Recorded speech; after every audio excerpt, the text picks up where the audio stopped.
بسم الله الرحمن الرحیم.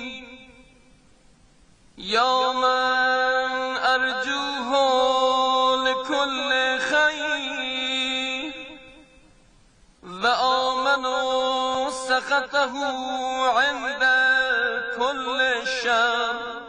یا من یعطی الكثیر بالقلیل. یا من یعطی من سأله.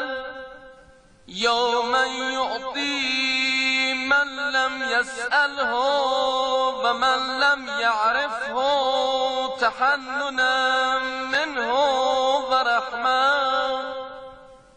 اعطني بمسألتي إياك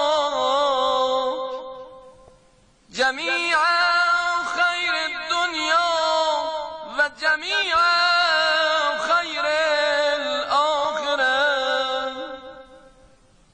واصرف عني بمسألتي إياك جميع شر الدنيا وشر الآخرة، فإنه غير منقوص ما أعطيت. وزدني من فضلك يا كريم يا ذا الجلال والإكرام